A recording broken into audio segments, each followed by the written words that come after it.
Dalawang buhay, tatlong araw na magpapakita kung paano nagkaiba ang landas ni Darwin at ni Christian. Parehong kabataan, parehong Kristiyano, pero magkaiba ang patutunguhan.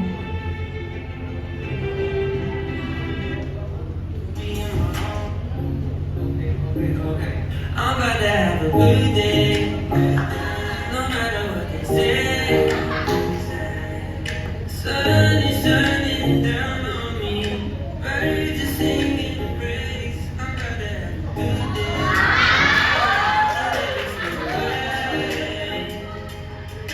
God made the universe, knows me by my name, so it's a good day. Present Lord! Sunday na naman. Uy! May time pa! Pwede pa ako mag-devotion. Amen muna ako, 1 game lang.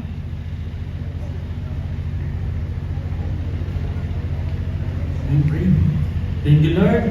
Sa salita mo, Lord, na-excite ako.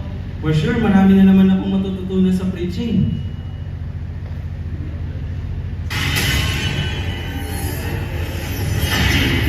Ano ba yan? Talo na naman! Sana, mabilis na yung preaching ni Pastor Mama para makabawi man ng kalipuan kita.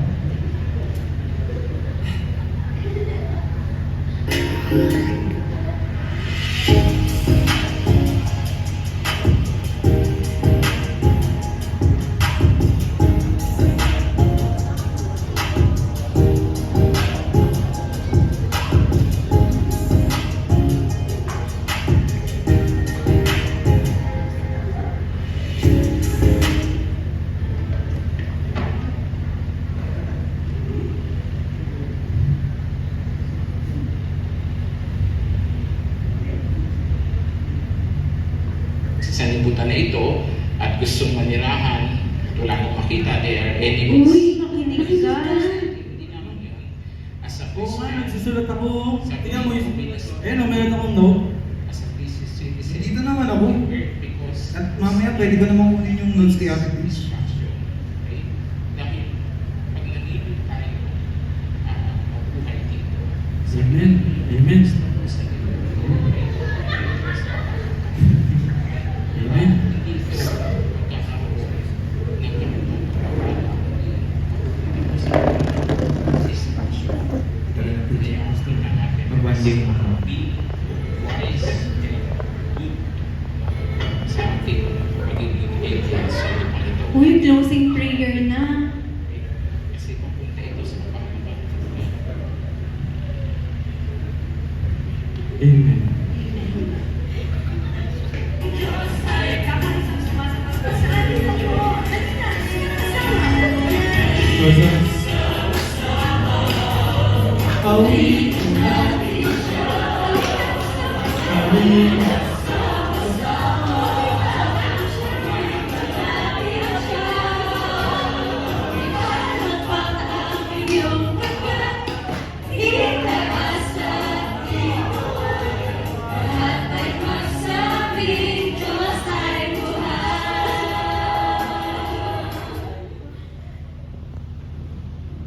Uy, kamusta na kayo ni?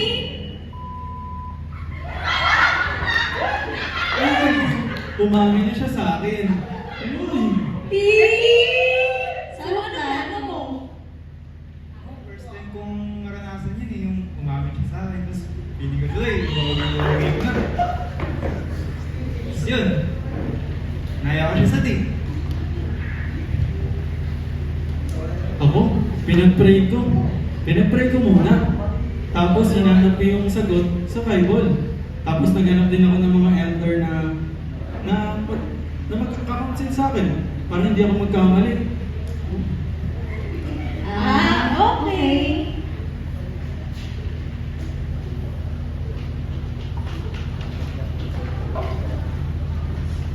Makalipas ang ilang buwan.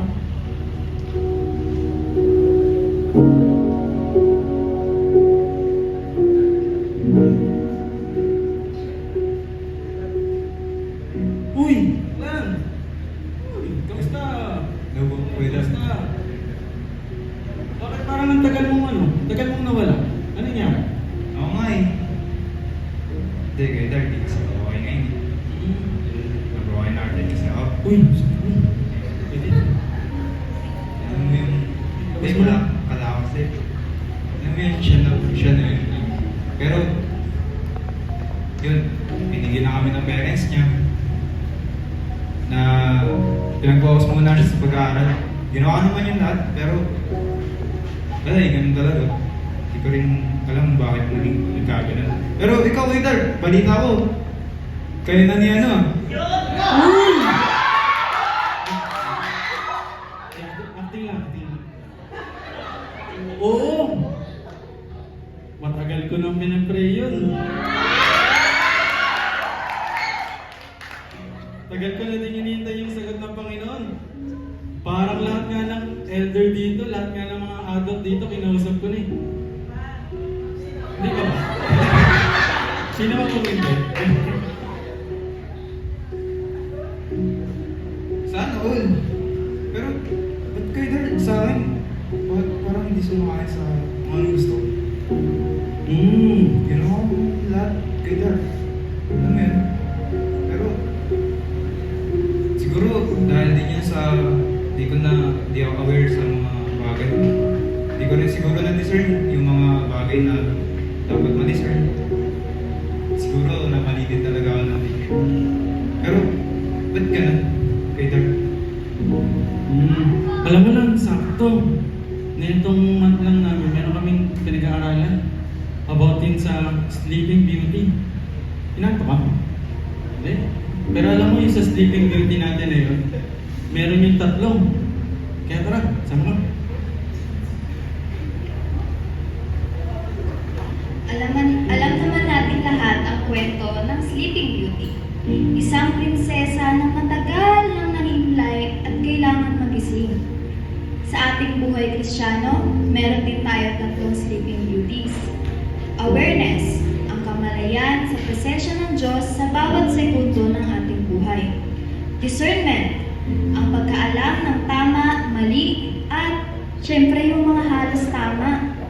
Decisiveness, ang pagpapasya na may kaalaman na ang ating maliliit na desisyon ngayon ay may malaking epekto sa hinaharap. Ikaw ba?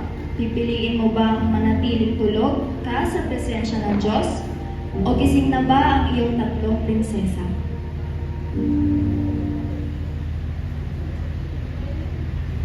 Ayun pala.